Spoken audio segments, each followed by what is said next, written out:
this week we're going to be reviewing the 2021 psychological thriller Last Night in Soho, directed by Edgar Wright. Find your Fright Fix anywhere you listen to podcasts and follow us on social media at Fright Fix Podcast. And don't forget to subscribe to our YouTube channel. Before we continue, I'm going to give the normal spoiler warning. So if you haven't gone to see this movie, please go do so before listening. Ellie, an aspiring fashion designer, is mysteriously able to travel to 1960s Soho in her dreams, where she follows the life of a dazzling wannabe singer, Sandy. But the glamour of Soho is soon revealed to be a disguise, and Ellie begins to witness horrors that leave her wishing she never came to London. Bum, bum, bum.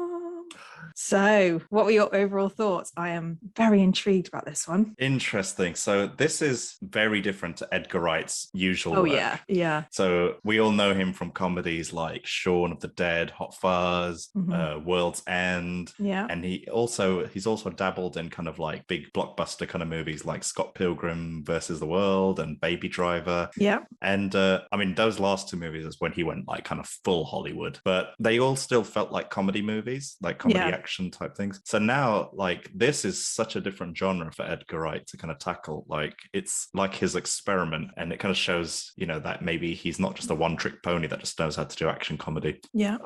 Overall, I think it was a good experiment for him. It's nice to show that he's, you know, able to kind of like get at that kind of comedy action pigeonhole. I mean, I was thinking about it, like, this guy's filmography is phenomenal. Like, it really is. Like the things you just listed are like amazing, all in their own right. Exactly. In the Edgar Wright. And yeah, and I would go as far to say that in terms of just the filmography, he's up there with Quentin Tarantino. Yeah, like I would take that as well. Yeah. But overall thoughts, or my initial ponderings of this movie, I enjoyed it a lot. There are a few things that I didn't like about it, but overall I had a good time with this. What about you? Very similar. Well, I mean, this film has everything that I love about a good film. It's got, you know, it's stylized, the music is amazing, the acting is great, there's a really solid, interesting plot that I've never seen before. It's got interesting twists, and there's a lot of things that stand out about this film, and I think it's a very Edgar Wright thing to do. Like you say with Quentin Tarantino, you can tell that it's his film because it's out there. You know, his use of color, the dreams, the costume, it all blends to kind of make a really, really enjoyable watching experience. And something that I noted was that this is the first time we've watched a film where I stopped taking notes because I was so into it. Like usually I'm so like on it with writing notes, but this one I just stopped. I didn't write any notes. Yeah. I was just so into it, and I think that's a really good sign for this film, was that I was enthralled. I kind of felt like a baby, you know, when you've got like loads of lights in front of a baby and their eyes are just going, oh my god, so much is happening. I feel like that was kind of me the whole way through.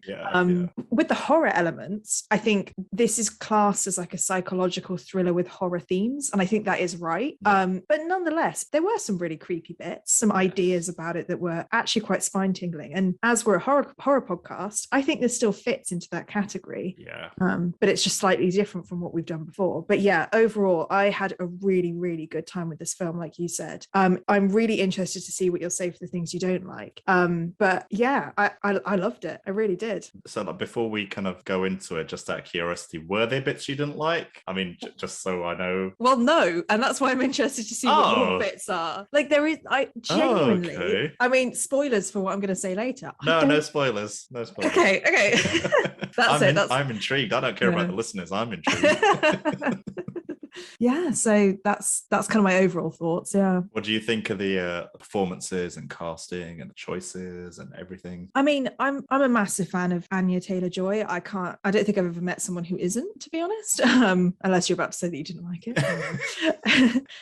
You know, I think this role was made for her because she's so distinctive and she has a mysterious quality about her, and it really works for this film. And it was just such a good idea to cast her. I found it quite hard to see Matt Smith as the abuser because I've always seen him as the doctor, and he was one of my favorite doctors, and he was a bit of a comfort character for me. And so I think he's a great actor, but for me, I kind of empathized with him, even though I shouldn't have. Like, the film wasn't trying to make you do that, but I just love the actor so much that I was like, oh, he can't be that bad. And then it gets worse and worse. I'm like, oh, okay, so it was really hard for me to see him in that role, but I think he's a great actor. The other person that I was really excited to see was the girl who played Jocasta. I can't remember what her actual name is. Yeah, I don't recognize her from anything. So I watched a series called Clique a few years ago on BBC, and she was the main character in that, and she played the opposite of what she is now. So she was somebody who went to uni, didn't quite fit in, and she was kind of in the opposite role in this one, where she was the one that was the bully. So, and I think she's great. She was great in Clique, and she was good in this as well. So it was just nice to see her in that flip role. And I think her name's Thomasin, who plays Ellie, Thomasin McKenzie. Yes. I thought she was brilliant for this role, and I don't know what you think about it, but I can't see her in anything else, because she seemed like she was quite timid, and she played that role of being scared and really well. And I've watched a few interviews of her, and she kind of is like that in real life. And I do wonder whether we will see her again, because she's almost pigeonholed slightly to be this character. So yeah, that's kind of my acting stuff. What about you? What did you think? Broadly speaking, I agree with you on everything you've just said. Thomasin, on the other hand, I thought she was brilliant in this film. Like, she was great. I was very happy with it. I have seen her in something else before. Oh, have you? Where she played a slightly different character, a bit more confident and whatnot. So she was in Jojo Rabbit. I don't know if you've ever seen that. No, but I really do want to. So this will make me. It's a great movie. It's a great movie. So she was in Jojo Rabbit. She played so during World War II, when some Germans hid Jewish people, she played like a Jewish girl who was being hidden by a German family, right. and she was a bit more confident and a bit more with it, kind of thing. So I thought she was fantastic in Jojo. I thought she was fantastic in here, and I personally look forward to seeing her in other stuff. I think she's an up and comer. I think we'll see more of her in years to come. Yeah, that's so interesting, because that makes me think that actually she's probably a better actress than I gave her credit for, because she convinced me so much that was who she was, because I haven't seen her in anything else. But I thought that that's all she would be able to do. But hearing what you said, actually, it's probably just because she's a really good actress. Yeah, I mean, the fear on her, God, yeah. I believed it. I was totally convinced. I expected her to be good, and she has surpassed any expectations I had. I think she's a part of this class of new actresses from the last 5 years or whatever that. I think we're going to see big things from them. Yeah. And same with Anya Taylor-Joy. She's obviously only sprung into movies in the last 5 or 6 years or something, and I think we're going to see a lot of good things from her too. I thought Anya Taylor-Joy was great. I expected her to be good, and she was good. And I agree with what you were saying. It's like this role was written for her.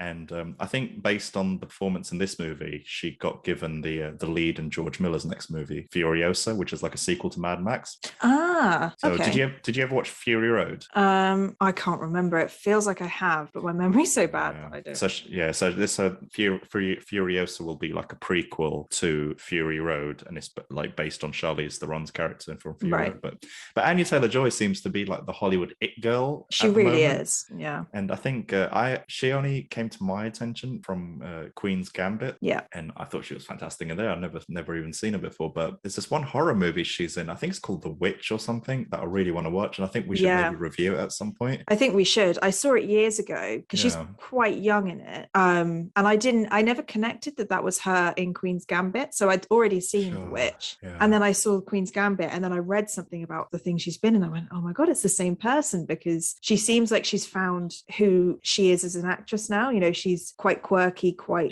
confident, quite out there, and does roles that are very unique look as well. So unique. And I think she could only play roles that fit who she is, rather than the other way around, which is, you know, where everybody wants to be, that people come to you rather than you going to them. I think I agree with you there. I mean hopefully, you know, would like to be stood corrected, you know, that she can do whatever she wants, but I think the opposite with Thomasin, where I think I'm very confident that she's going to blow up. I think in the next over the next 5 years, watch her career. I think she's going to be someone big. Yeah, I think she's going to have a long career in the industry, unless I hear otherwise tomorrow and some bad news happens or something. Yeah, very, very interesting. Yeah, it'll be good to see kind of what she does. Yeah. But the supporting cast around the movie, I thought were fine. They were great. Matt Smith, on the other hand, I was never a fan of Doctor Who. Right. I feel like a really terrible geek for saying that I just never really got caught up in the whole Doctor Who thing. But so I mean, the few things I have seen Matt Smith in. I just wasn't a big fan. Right. I'm generally not a big fan of Matt Smith. However, in this film, I thought he did a really good job. He was, it took me a while to get used to his accent because it just felt like this very forced Cockney accent, very forced end accent. But once I got over that, I was fine. I thought it was very hateable in this, and I liked him for it. I thought he did the job really well. There's this one particular scene where I think Thomasin's in bed and she's scared, and you just see Matt Smith burst through the door and grab her, and he takes her out, and just that scene it's just such a terrifying moment. It really is. It's But I thought he did a good job. Terence Stamp, I felt like he was criminally underused. Who was Terence Stamp? He was the old guy in the present day. Oh yes, yeah. I thought he was a bit underused and wasted, to be totally honest with you. But other than that, in terms of casting, happy, very happy. Good. So any favorite, well, I'm sure there are favorite bits, so what are your favorite bits about the film? I could list a million in this film, but I'm not going to, because I think we're just, it's better if you just watches the damn movie. It'd probably take less time. We could just go scene by scene and say all the things that we like about it. Yeah, there is a lot to like about this movie. So just like in terms of broad strokes, I thought the visuals were phenomenal in this film. The 1960s setting, I don't really use this word ever to describe anything, but there was something delicious about the 60s in this film, if that makes sense. That is not what I expected you to say. There was something kind of, it just felt like I could bite into it, and it felt so real. And the moment Thomasin goes into the 60s for the first time, and you see that giant Thunderball poster above the was it Café du Paris or something? I was like, 162, they're in 1965. Because I know all the years the Bond movies were made. You're Sherlock Holmesing it. They're like either 65 onwards at some point, because they re-ran that movie in the cinema a few times. Back then, before videotapes, they used to just replay movies in cinemas over and over again. Yeah. And so it's good. I just loved it. It felt believable. Like how they do this, I don't know. I'm guessing it was in a computer or something. I don't know if they dressed the sets up to make them look like back in the day. But so like, and expanding on the visuals, I really just liked this kind of mix and match they did with Anya's character and Thomasin's character. Yeah. And then kind of like, because obviously Thomasin is kind of living like she's living Anya's life in this movie, some kind of weird quantum leap type thing where, and it's just like how the camera goes around each character, and depending on like the reflections, you see one or the other. I'm not describing this very well, but there's some kind of choreography, like how it kind of jumps back and forth between the two characters. Well, so I was looking up those scenes, especially the ones where they're dancing and they're spinning around each other, and that's all done in one shot. And it was all real as well. It was all real, and also the reflections as well weren't reflections; they were the two characters. It was them, and that's just incredible that because he wanted them all to be in the same room, didn't he? So it's like it's just an amazing way of doing it, even though it was probably harder for everybody. But knowing that they were actually doing those scenes and they weren't CGI'd was just so cool. It's just that added bit of magic to it. Yeah, because I think the bits like where Matt Smith's character is like making out with Anya's character, and you see Thomasin in reflection, they used like two twin brothers as the back of Matt Smith's head, I think, or whatever. I think it's the Weasley twins from the Harry Potter movies they used. Well, because he is the guy who one of the Weasley twins takes the coat from Thomasin, when she first goes into the 60s and she's looking in the mirror. Oh, that might have been it. That might have been the scene then. Yeah, sorry, I thought maybe they played the back of Matt Smith's head or something. But imagine you go from Harry Potter to the back of Matt Smith's head. Hey, if you like last episode, if you can go from the villain in the Mummy movies to being a lady crying in whatever, God, it can happen.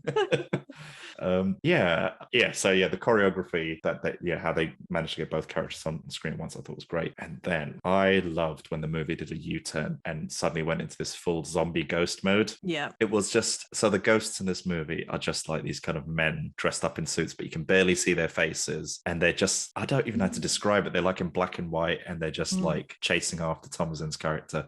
You just got to see it. I don't even know how to describe it. They got these kind of skeleton-like faces, but you can't see any of their features. I just thought that was terrifying. Like, I mean, if you go into this movie, let's say if you're not a fan of horror and you just went into this movie expecting just like a thriller or something a bit creepy, like I could totally imagine if some people wanted to, jump for the exits of the cinema, or had their eyes closed. It's and it's even done in a way that even the horror bits, even though Edgar Wright's not done horror before, it's done in a way where it just screams Edgar Wright. In terms of the visuals. So in summary, those are some bits that I liked about the movie a lot. There's a lot to like about this movie. It's hard, isn't it, to like pick out the bits that you really like. Yeah. What about yourself? Well, I mean, very similar to you. I mean, the one thing about the overall film that I really like is that they managed to tackle really big issues like mental health, abuse, objectification, the showbiz industry, stresses of trying to make it on your own. Like, so much is blended into this, but it never feels preachy or that's the point of the film. It's just that the film's showing so much reality about life that it just blends. And I think we had the same thing in Candyman as well, like the new Candyman, because that had a lot of heavy issues in it, but it didn't feel like it was being forced on you, and that was the point of film. And so I just think it takes a really good storyteller to be able to blend all of those things in. Like I love that Soho wasn't glitz and glamour. It was trying to show what it can be for women trying to make it in that industry, but it also showed Soho in a good light as well. It wasn't trying to do either or. Those things can work together. People can love Soho but also respect that the 60s wasn't a great time to be a woman, and especially in that industry it was not a good time, but it doesn't feel like that's the point of the film, which is just so interesting. There's so much going on in both worlds as well, because you've got mental health issues and the stresses of being a student in the present day, absolutely, which is also happening at the same time. So it's just full of stuff in this film. And we've seen a few films where I struggle to write anything down because it feels very surface level, where I honestly think you can watch this film over and over again and pick apart all of the scenes and get something else out of it. I could not agree more. Like, there is so, like, now just talking about it, you're just bringing back so many memories, like the scene where Anya, I don't know if it's Anya's character running through the back of the nightclub, and she runs past all these rooms where one woman's, I think she's massaging a customer, the other one's doing some sexual stuff with a customer, one's like drugged up, I think one might be dead. And it's just that kind of seedy underbelly of London is kind of shown in quite a shocking kind of way, but a realistic and believable kind of way, even though it's very kind of high fiction and hyper real, but it feels so believable. It totally does, and it doesn't overtake the narrative of the film. It's just as a part of it. I loved Sandy as a character. I loved the way that she kind of lost her identity by becoming, the montage of her changing her name every time she spoke to someone. She's Alex, she's Alexandra, she's Alexa, she's so many different people, and she gets more and more kind of drunk and weary, and her makeup starts smudging, and she's wearing provocative clothes. And I love that scene, that montage of showing how Jack and all the other men have kind of ruined who Sandy was to start with, because Ellie had this vision of Sandy in that pink dress with the tall hair, and that she literally held on to that vision of her by holding that piece of paper throughout with her on it. And then you just watch this montage of her losing herself to the point, and massive spoiler alert, that when she's an old woman she is Alexandra. Like, that's the name she goes by now. She is and like they say, Sandy is dead. Technically she's not, but she did die in that room. And that, I think, that whole twist, the way that Sandy's character developed was incredible. I thought it was so interesting. Loved that. Like you, I love the men with they also don't have any identities, because it doesn't matter who they are. It's just who they represent. And I also love when they didn't even say, okay, these men bad,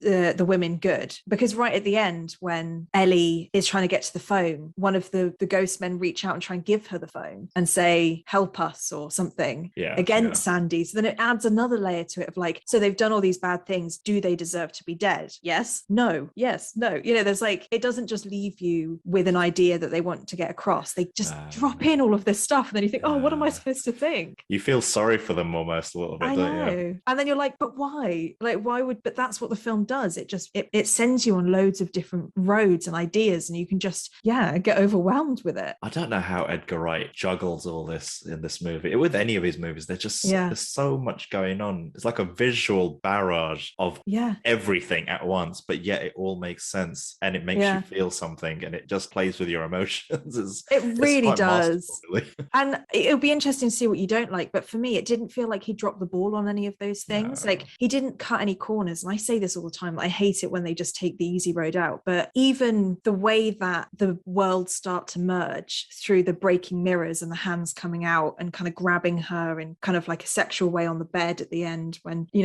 Ellie's trying to get away, the worlds don't just blur together, and then they break through and there's glass shattering and stuff, and it's so visually interesting. There's just I could go on, but I won't. That bit where when Alexandra, the landlady's chasing Ellie up the stairs, and it goes kind of a bit fantasy in that moment, and it just reminded me of Scott Pilgrim a little bit when it goes to that. It's like, this guy knows what he's doing. Yeah, and I love that it was kind of, the typical zombie poking its hand out of the grave. It's that sort of thing, because all their hands start coming out of the floor, and then you've got these zombie hands everywhere. And you're right, it's totally Shaun of the Dead as well. Like, I see a lot of Shaun of the Dead in this, with the kind of zombie aspect of it. But one thing I was going to say about what you said earlier, that they did shoot a lot of this in Soho, but they had real bad problems of Soho never sleeps, so there was never a good time for them to record this, and apparently they had loads of scenes that had to be cut because like a drunk person stumbled into a shot. Joking? And they like had to use so many back alleys, and then people trying to get all of because obviously everything's supposed to be 60s, so you've got to shut down massive parts of it. And the Toucan is a really famous pub that people go into all the time. I have no idea how they managed to shut that down and use it so much, but I'm glad that they did use elements of real Soho in there, because that is a massive element of the film. Because I think on the ending credits, the bits where they show Soho empty was all shut during the lockdown, COVID lockdown. I think that's the only way they probably could get it empty like that. Even that is so cool. Like that little snippet. Yeah, because I think the movie was shot quite a while ago, and I think it may have been released, taken longer to release because of COVID. Right. Well, yeah, because one of the actresses, I think she passed away recently. Two of them did. Oh, really? Who was? Yeah. Alexandra. Yeah, that's the one I thought. Yeah. Yeah. So that's oh gosh, what's her name? She's a Bond girl, actually. Diana Rigg. Yeah. Yeah. She passed away, and also there's someone that Sandy or Thomasin, I can't remember which one, hallucinates in the pub. Basically, there were two ladies that passed away from this movie for sure. Wow. Yeah. Oh, that's so sad. Yeah, because I was thinking it had to have been either she passed away very, very soon after the film was finished, it was wrapped up, or this film has been delayed in its release. So that does make sense. This is probably going to be a short section, but tell me about that you didn't like, if this is even applicable to you. I mean, it's barely, and I am clutching at straws, because the main thing that I was kind of annoyed about isn't even anything really to do with the film. Okay. Was it the flavour of your popcorn? Yeah, it was the atmosphere of the room. It was too hot. No, it was just that I noticed when I was kind of watching all of these press interviews and stuff that, like, I understand that Anya Taylor-Joy is the new it girl and she's the hook of this film, but it did feel like Thomasin was slightly put on the back bench when it came to the interviews and things like that. Like she seemed like she was a secondary character, and she wasn't. Like, she was the main character in this film, and it feels like she's been lost a little bit through that. And I just wanted to bring that up because it kind of annoyed me that they'd done that, because she does a lot in this film, and I think that she should have been kind of represented a little bit more, maybe in the way that they kind of marketed this film. Yeah, I think maybe in regards to marketing, I mean, Anya Taylor-Joy is like hot stuff at the moment. Yeah, like she's a hot commodity at the moment, so that's probably why she was plastered all over the marketing. Yeah, and I think obviously they want to sell tickets, so and I get that, yeah, and whatnot. But yeah, I mean, there's no doubt that Thomasin was the meat and bones of this movie. Like, he was everything in this film. Yeah, I think it would have. I totally get why they did it, but then I'm just like, come on. Yeah.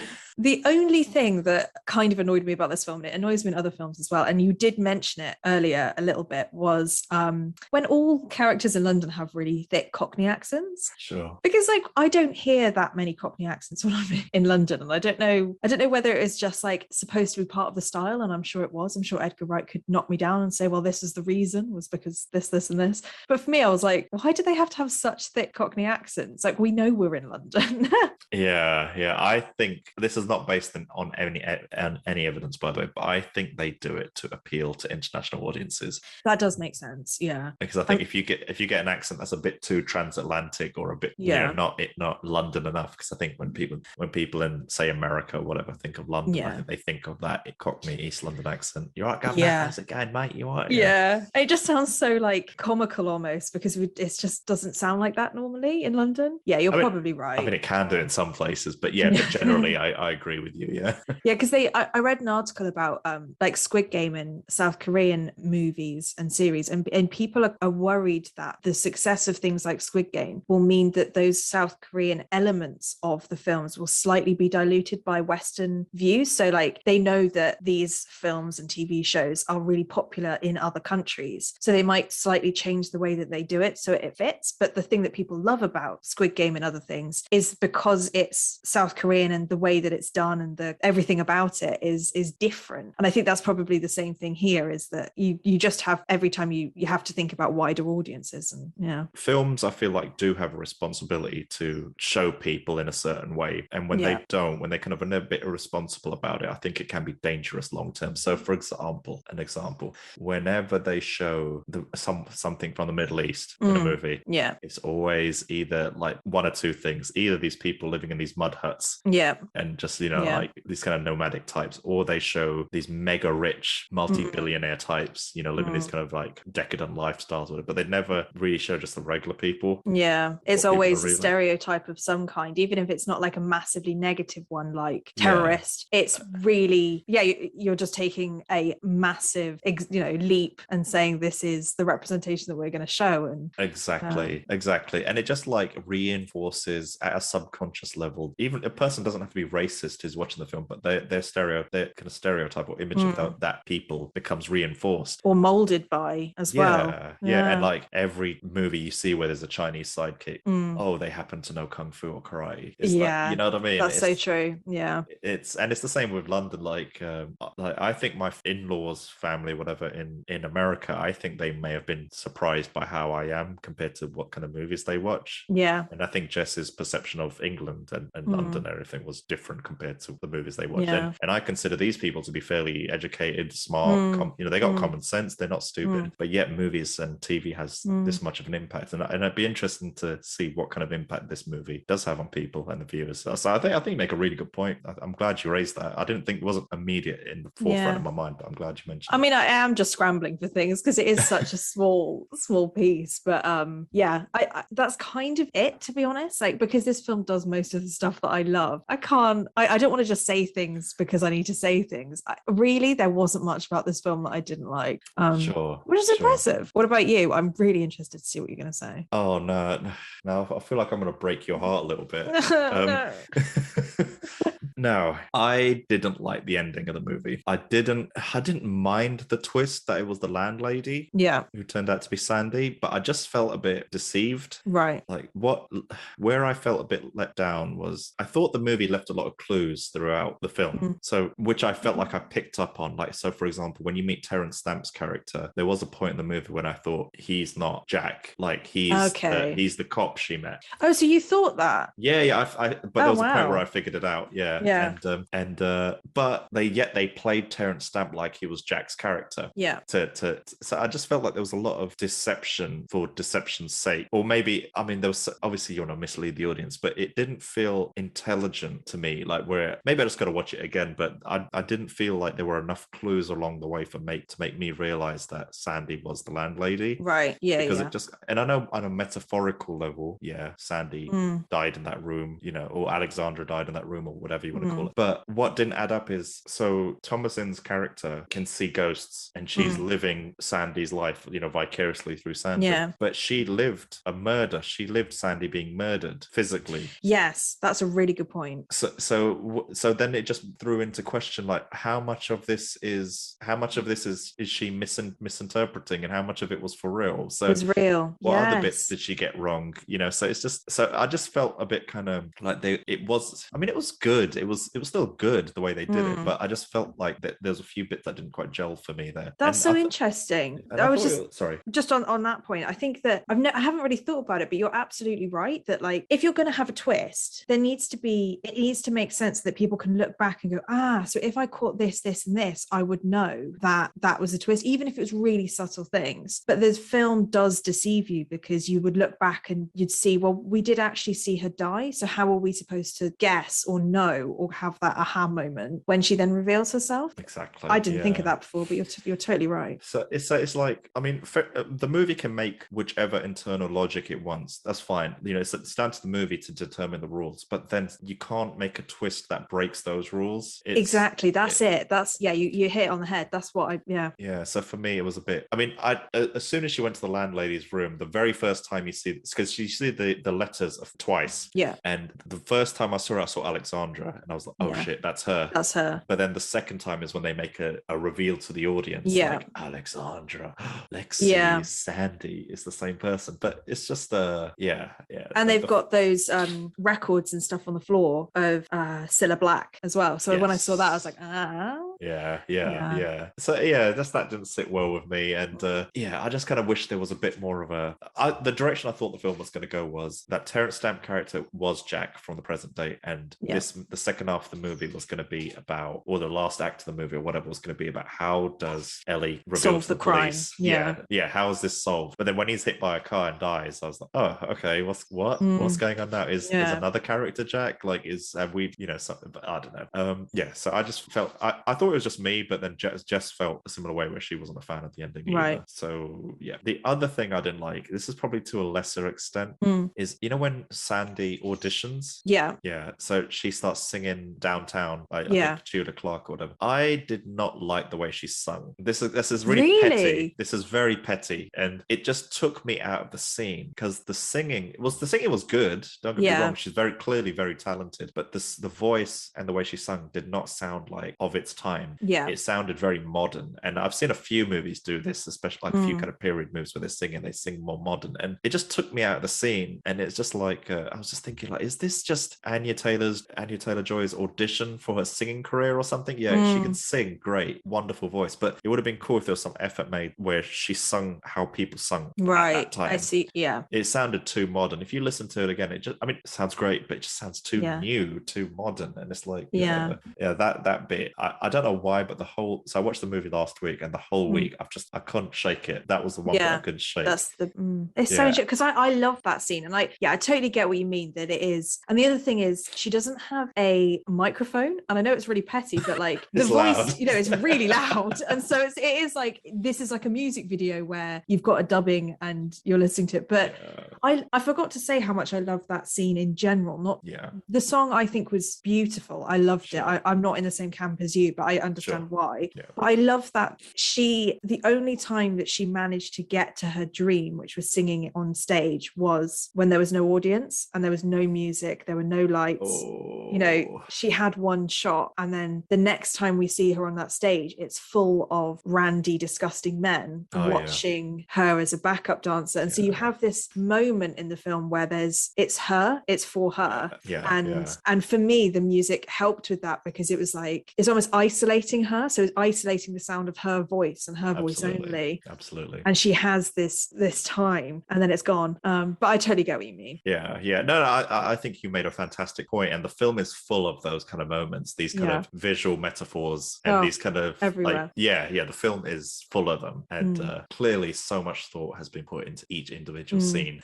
So but that's a throwaway dislike. It doesn't kill the movie. However, the one point I made before about the twist, that is a big internal one logic, for me, that kind of takes that minus as points for me. So was that okay? Well, time for a Fright Fix rating. I think you're going to have to go first, because I need to make up my mind. Oh no, I don't want to influence your decision. Sorry, you can probably hear Wanda scratching away at the door. I'm guessing, It's atmospheric. Apologies, listeners. I loved almost everything about this movie. I thought the acting was great. I don't see the point of going over everything we've gone through before, but I believed Thomasin's fear and her mental decline, and then her eventual rise at the end. The 60s were beautifully put together. All the acting was great. Anya Taylor was fantastic, and I loved the bait and switch where this suddenly became like a horror movie, like quite terrifying in moments. There's so much tension in this film. Edgar Wright knows how to play with emotions. And I think this movie warrants a second viewing, and I think I might be a bit more forgiving on it the next time. Overall, I was totally on board with this film. I'd been tracking the production of this film for a few years, and so I was very intrigued to see which direction it'd go. And to be honest with you, in broad strokes, generally speaking, I was pleased with it. I enjoyed it, but definitely needs a second viewing. But I didn't like the ending too much. It's a shame. And I wonder if there's like an extended DVD edition or something that'll come out where it's got extended scenes or whatever. Another thing I forgot to mention that I thought was a bit wasted was her mother. You see her mother at the very beginning of the film, which is quite a scary moment when they revealed her, and then they do it again at the end. But there's no meaning to it. There's nothing. There's no. I know it's like, is she gonna make the same mistakes her mother made or whatever? But there wasn't enough of it. It was just very throwaway. And I think generally with the twist at the end and everything, it was smart. But I think I wanted something a bit smarter. Right. Yeah. And or not to be duped beforehand, so that it can be played back and you can see it all. Yeah. Or maybe I just do need to watch it a second time, and maybe all the clues were there. But based on a first viewing, for me, this would have been a solid 10. But I've got to dock it a couple of points. I'm going to say this film for me is a 7 out of 10. 7. Okay, yes.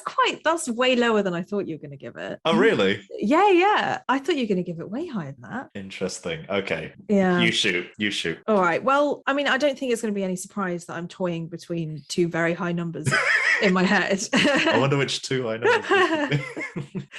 I mean, maybe it's because for some reason, everybody has a preference on the types of films that they watch and the themes that kind of get them riled up and make them really interested. And this kind of, future versus past, quite theatrical music, lighting, sound, costume, acting, like you said, it had it all. And it seemed like it was made for me. It seems like one of those films that you just will watch over and over again because it's something that you are really interested in. And that is this film for me. It's pretty epic, and I don't use that word lightly. And I would recommend this to so many people.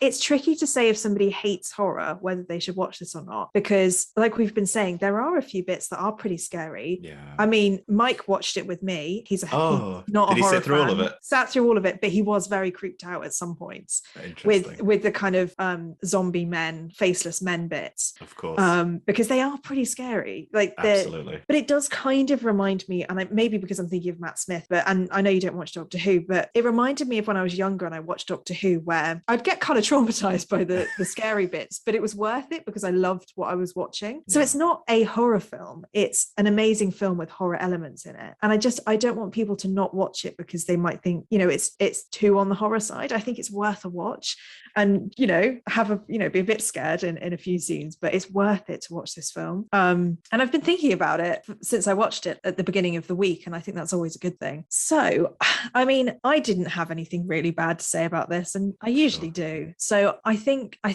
am going to give this a 10 out of 10. Whoa. Yeah, I know. I think I gave Candyman a 10 out of 10, potentially. I think you did, yeah. And I think that was the only one I'd given a 10 out of 10, but I think this deserves it for me. It's just got everything. And Edgar Wright, if you're listening, I'm a massive fan, and he did such a good job on this. He really did. I could just spend hours watching the behind the scenes or interviews about this film because of how much effort went into everything, and everything was thought about, and it feels like this could be a film that goes down in the history books as like a great for me. So I am going to give it a 10 out of 10. Well, you know what? It was a tough one. It was a tough one because I think pretty much every single one of Edgar Wright's movies for me is a 10 out of 10. Yeah, but they're comfort films. Like, they're really amazing. Are. They really are. He has. This is the first one where I feel like there was a bit of a tiny bit of a mess up. It was just purely that twist at the end that just got me. But up until that point, everything was wonderful, like flawless almost. But that was one flaw you couldn't get past. We hope you enjoyed this week's Fright Fix. Join us next week as we explore a new horror film. If you have any suggestions of movies you want us to cover, contact us on Instagram or Twitter, or you can email us at podcast@frightfix.com. See you next time.